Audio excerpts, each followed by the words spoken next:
it's not going to work. Okay, appreciate everyone being here tonight. If you see smoke coming out of my ears, it's okay. I'm a little confused, as is about an hour ago. This is supposed to be my last class in my Bible geography class, and we were all set to, it was 14 weeks ago when we started the Bible geography class, and it's for me it's been an excellent opportunity to share in my love for Old Testament history and to go through the trip that Marcy and I took about a year ago to Israel, and I wanted to implement that because one of my favorite classes when I was at Tennessee Bible College was Hebrew history, and it was taught by Brother Don Simpson, and it was an amazing class because what we did in that class is we sat down and we would have Old Testament passages, and we would take the map of Israel and the land in that time, and we would mark on the maps where these things or these events would take place. And I love that class. I love history. I'm a student of history. I like knowing everything about what's going on, and I don't think this thing's working, so I don't know what to do. But I've never been short for words, so, It's not green. The green, oh, look at there. All right, look at there. And I can see it down here. Actually, I'm really nervous because I've never had one of these, never looked at one of those, and expect it to be up there. So hopefully Sonny's got everything. Oh, point it there. All right, beautiful. We'll point it right there, and we're good. So anyway, as we continue with this, these are just, and again, I was expecting to be back there with people that have been with us for 14 weeks, because we've just spent the last 13 weeks really looking at some scripture and looking at all of the places that we looked at. We had pictures of, we were making it Bible oriented and talking about what happened there and who was involved and the things like that. And tonight we had planned just basically to do a vacation show tonight to show you some of the pictures of the places that we've been, because the last 13 weeks we've just been looking at the places. So if you're here and if you're visiting with us, this is not our normal Wednesday night Bible class. And another thing I'm real nervous about is Marcy made this slideshow, and I haven't seen it yet. And so I was kind of hoping it wouldn't work, so I wouldn't, because I really don't know. So there may be some quick clicking in here, simply because I know some of the things, especially when I went to the Temple Mount, and the Muslims made me put on a dress. I wasn't happy about that at all, and I've got a funny feeling there may be a picture or two of me in it's not an immodest dress. It went all the way down to my ankles. But anyway, so let's look at some of these things. I'm going to look down here. Okay, so this was last year. Oh, look at there. This is Tel Aviv. This is Tel Aviv, and this is where we flew in.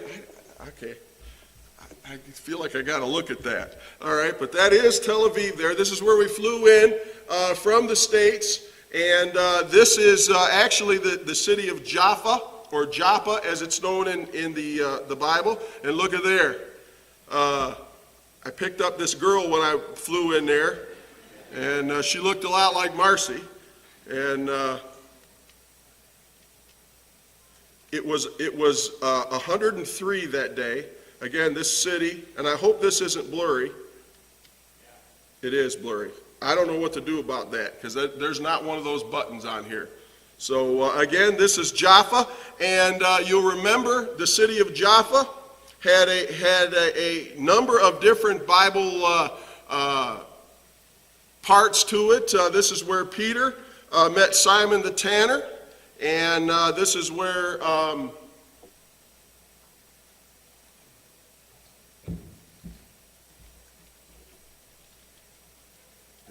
see there? Oh, look here. So, of course, this button is different than the last one. Everybody just try it. So I point it that way, right? Oh, no, I just hit it.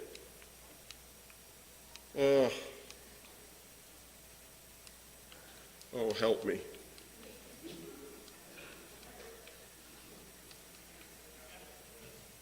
That one worked better.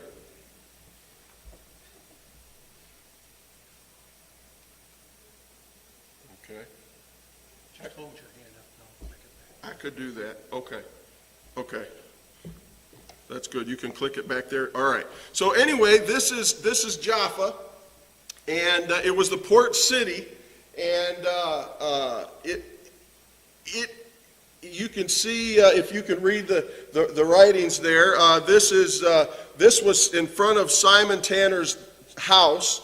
And one of the things in Israel, you've got to take everything with a grain of salt, because people over there make money on these places, and some of the places may not be exactly where they say they are. But we had a guide. Our guide was a very good. He lived just north in Haifa, and he is a Messianic Jew. And whenever I did that with Matthew, he got it. So anyway, he did a great job, and he would tell us the Old Testament Jewish aspect of the places we were at, as well as the Christian perspective, and that's what we got. We switching? Okay. Turn that thing off. I'm done messing with it. We're not going to do that anymore. We're just going to go, and I'm going to talk about the purpose of our class. And again, I've never taught a class, and I probably never will again, especially after tonight, at least with PowerPoint. The purpose of the class was that I wanted to help us better appreciate when we have a Bible verse and we're reading the Bible and it talks about a place in the Bible that really needs to be paid attention to. Because so many times in so many places over in Israel, there were like 3 or 4 different biblical events that took place in this one area.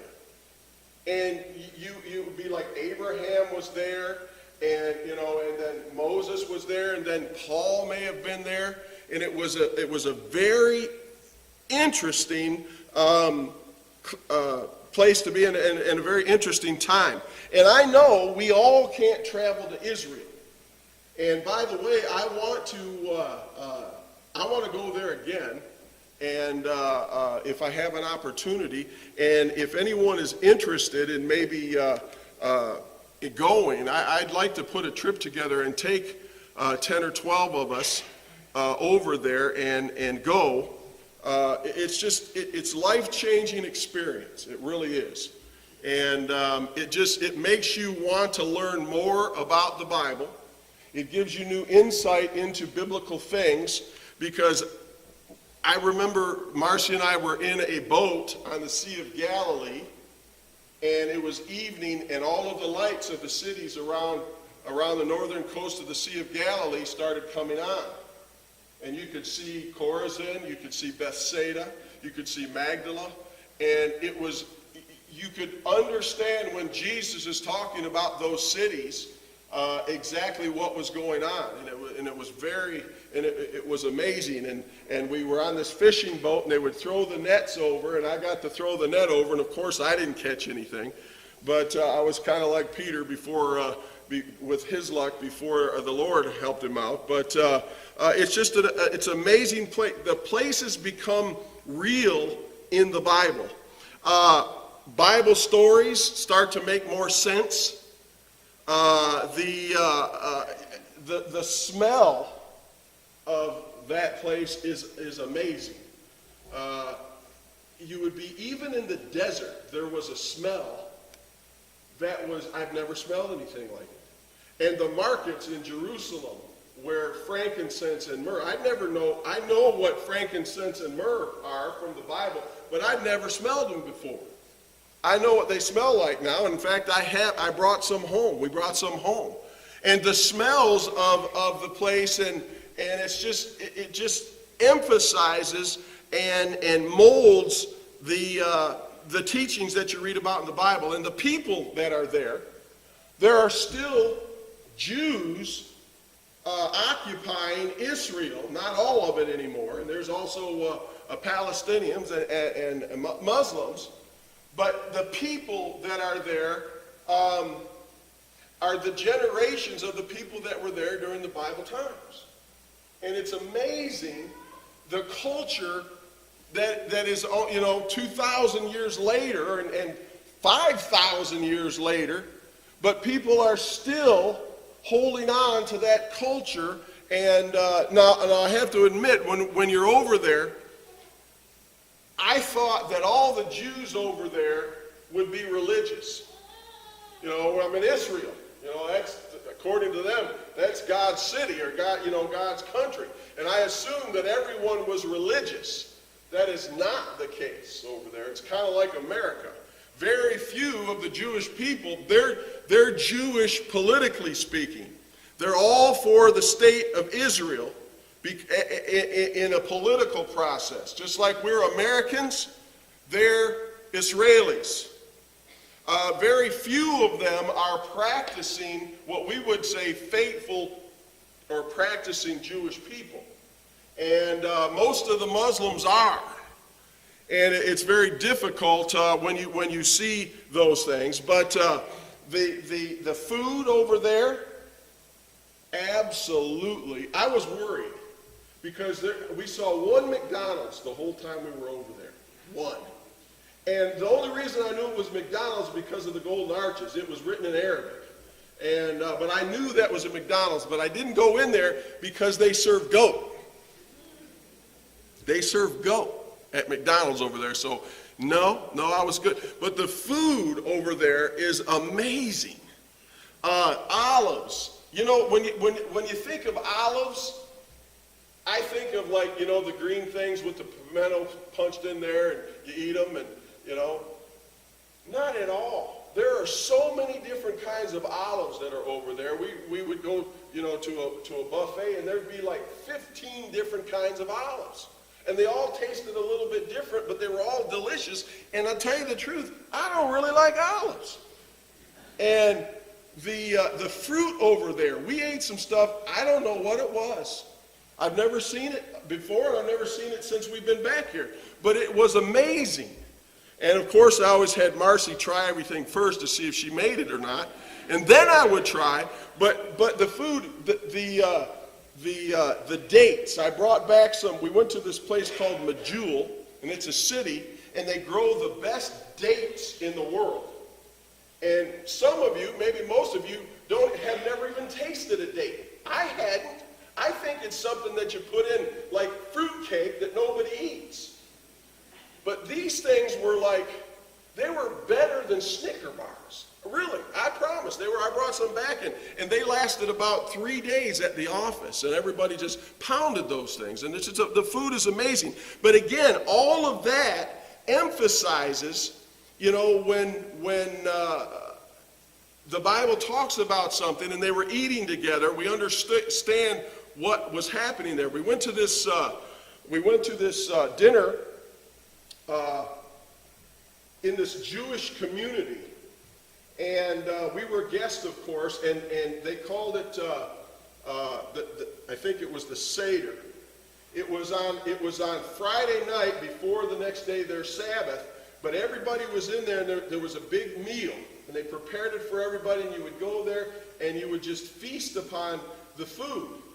And then they would have like some of the elders or some of the older people get up and explain some of Old Testament passage, and it was very interesting, and the culture there is really amazing. So again, we can't all go to Israel, but I want to just talk about for a few moments the reason why I believe that learning about and going to the places that we went to in Israel are important. They're not necessary. You don't have to go to Israel to go to heaven, for sure. And if you never get there, that's okay. But if you study, and hopefully my objective over the past 14 weeks was to try to interest you into paying attention to the geography over there, the culture, the people, the political aspect. And I think if we do that and we learn biblical geography, more than just looking on a map and saying, well, there's Jerusalem. Yep, they went up to Jerusalem, and we all know why, because Jerusalem was the highest point in that area. We know that the Dead Sea is the lowest point on earth, and they're about 45 miles away from each other. So again, understanding that helps us understand a lot. But when we understand biblical geography, it'll really help us understand the meaning of a text. It really will. It'll help us grasp. Now, every time I read in the book of Acts about where the apostles were journeying, I get a mental picture of where they were. I understand when they were talking about going into the Gentiles, and there was a division, even now over there, there are places that the Gentiles can't go. I mean, they could go there, but the Jews would get upset, and there's no sense in that. When we went to the Temple Mount on the first day, or when we went to the first time, it was during their holiday, or the religious holiday, and we were up there, and our guide told us, he said, now when we get up on the Temple Mount, now the Temple Mount is Muslim. Jews don't own it anymore. The Palestinians control it, and that's what they call the Dome of the Rock, the place they say where Abraham sacrificed Isaac and where Muhammad took off to go wherever he went. And we know that's not biblical, but we were up there, and our guide told me, he said, now I had a long pair of shorts that were below my knee. And he said, you'll be okay as long as your shorts are below your knee. And he warned me, and I don't understand why he did this, but he warned me, he said, now Mark, he said, whatever they tell you to do, you have to do. And I said, well, we'll see about that. Well, it depends what they ask me to do. So we get up there, and sure enough, they pulled me out. Come here, come here. And some of the girls, I don't know if Marcy had, I think Marcy had to, they told us that the women's head had to be covered and all skin had to be covered. And I said, now wait a minute, how are we going to do this here? Well, they just happened to have these shawls you could purchase for $20 each. First of all, I didn't like that because of the money. And sure enough, I think I bought Marcy one. She put it over her head. And the thing about it, they're ugly. They were ugly shawls. I think we left them there or gave them to some, but the next people coming in to get, but we bought shawls. And I had to buy one. They looked for a 2X. And they made me wrap it around and wear a dress. And I did it only because I didn't want to make everyone else get in trouble and not to be able to go. So I was not a happy camper up there, and it seemed like everywhere we go, they were following me just to see what I was going to do. And Marcy a couple of times told me, Mark, you need to smile. I said, I have nothing to smile about here. I have nothing to smile. I don't even want to be here. They've got my money. I don't believe in their religion. I've got nothing here other than what used to be on this mount. This is where the temple was. And so there was a brother and a sister, and this was the final straw. There was a brother and a sister together. They were from California. They were with us. And they wanted to take a picture up there in front of, you couldn't do it in front of the Dome of the Rock, but in front of some gate or something. And they came and they took their camera. And they told them that they were going to have to leave or be arrested because the brother had his arm around his sister. And it was like, are you kidding me? And but they were serious. And they took their camera. I think they got it back, but I don't know. But that was the time I decided that we've had enough up on the Dome of the Rock, and I had to get out of there before I was going to not make it back to the States. I would probably be arrested and probably still be there. But it's just the climate, and when you understand, when you see the outright hatred between the races that still exist there, it really emphasizes when the Bible talks about the distinction between the Jew and the Gentile, and the Syrians. And the Syrians, they were the Gentiles. Most of them, Islam didn't come till later, but most of them, they were Gentile, and they didn't believe in the Jews' religion, and they hated each other. And even now, you go to certain parts of the city, and the Jews can't go, or the Palestinians can't go where the Jews are. And there are these different colored license plates that you have to buy, determining whether you're Jew or you're Muslim or you're nothing. And if you're nothing, if you're from America or living over there, from England or somewhere like that, you can go everywhere. And they want you to go everywhere because you'll spend money there. But if you have a green license plate, that means you're Jewish. You can't go on some of the roads and in some of the places in Jerusalem and in and about the country of Israel. And if you have a yellow license plate, that means you're Muslim, and you can't go in some places of the Jewish part. Now it was funny in Jerusalem. We went to the Wailing Wall one day, and it was hilarious. It wasn't hilarious. I thought it was hilarious.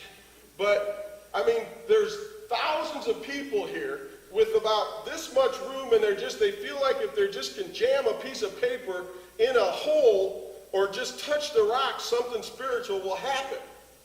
And I'm standing back, and I'm watching this stuff, and then every once in a while, you see a group of people, like, back up real quick. And what's going on here? And our guide told me, he said, when you're up at the wall, you have to be careful.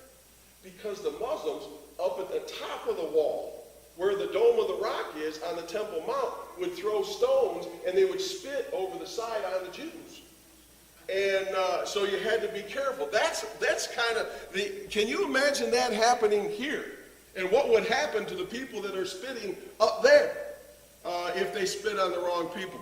But again, when you learn and understand the culture and the geography, you really start to understand the meaning of the text. When the Apostle Paul rebuked Peter for being a hypocrite because he didn't want to have anything to do with the Gentiles, but when the Jews came, but when the Jews weren't there, the priests weren't there, it was okay.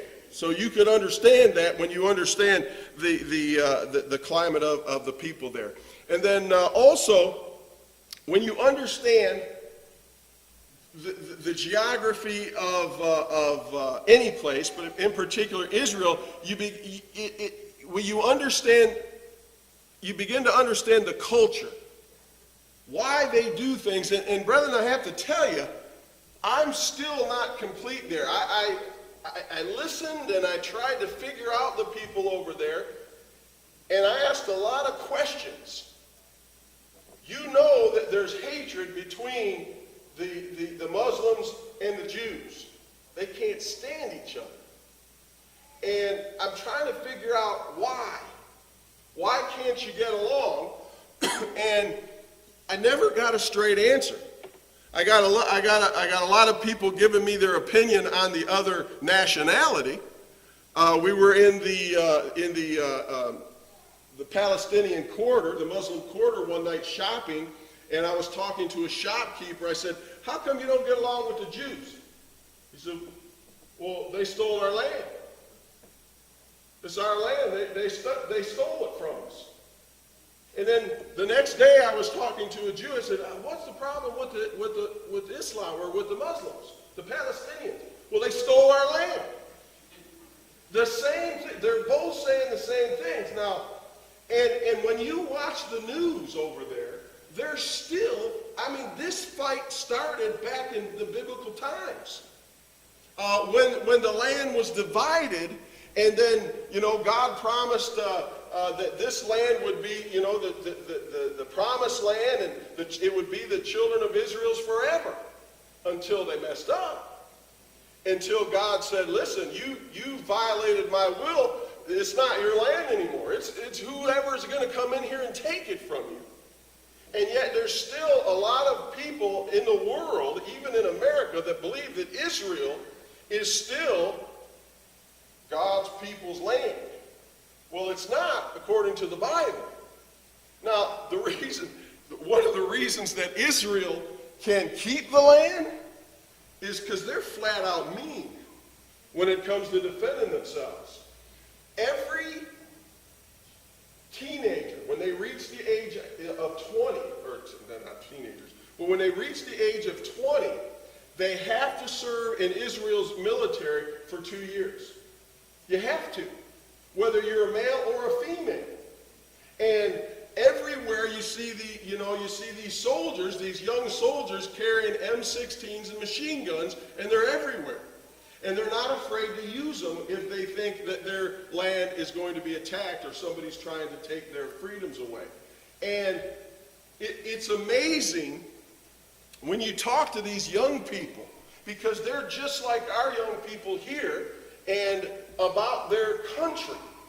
The only thing different, or one of the things that you find out that's different among those people, is those 20-something-year-old soldiers love their country. I mean, it's amazing. And I talk to a lot of them because I like looking at their guns. And I talk to a lot of them, and every single one of them, I said, "Well, are you going to serve after your 2 years are up?" Most of them said, "Oh, yeah, we're going to sign up for 2 more years." And why is that? Well, number one, they help pay for college. And number two, we love our country. We want to make sure our country is safe. And it's amazing. It was amazing to me how those young people loved their country. And I'm sure it was the case with the Palestinians as well. So there's always going to be trouble over there, and there's always, it's never going to be over. But when you understand the geography of the land, it also helps us understand the theology. When the Bible says in Acts chapter 1 that the apostles were going to preach to Jerusalem, to Samaria, to Judea, and even to the uttermost parts of the earth. And then the book of Acts begins to do that. The church started in Jerusalem, and it went from Jerusalem and permeated all of that area. And then when in Acts chapter 1, chapters 1 through 7, you have the gospel being preached to the Jews around that area, around Jerusalem and in Israel. And then from about Acts chapter 8 through chapter 10, when you have the first Gentile being converted, then the gospel spreads, and it spreads out of Israel into the other parts of the world, throughout the whole world. And when you're there, and when you're in Jerusalem, and you see what happens and why it happened, And even today, when you're there, you wonder, why is Israel having so much trouble keeping peace and everybody wants their land? Well, because it's probably one of the most beautiful places in the world. It really is. It's on a hill, it's fertile, it's in the middle of everything, and you've got people around it that hate them. And you understand the fighting that went on then and the fighting that goes on now, and it's impeccable how it's able to survive. So, again, I wish I could show you some of the pictures that we have, but we'll do that some other time. And I just want to tell everyone that attended the class that I appreciate so much your good attention in that class. It was a wonderful opportunity for me, and I hope that you gained something out of that class, because it's really important that I do that. And I want to apologize for our technical errors tonight. And I knew they were going to happen, because that's just what happens to me. That's why, as long as I've got a Bible and a piece of paper, I'll be okay. And I don't need a microphone, as you know, and I'll be okay. But when I start relying on those things, we wind up in the situation that we are tonight. And I apologize for any confusion tonight. And I just want to, again, extend my appreciation for you attending this class. And hopefully you all got your maps, and you will always think about Bible geography. So if there's nothing else, this never happens in a Mark Meadows class, but we're going to leave a couple minutes early. So I appreciate your good attention tonight. Thanks.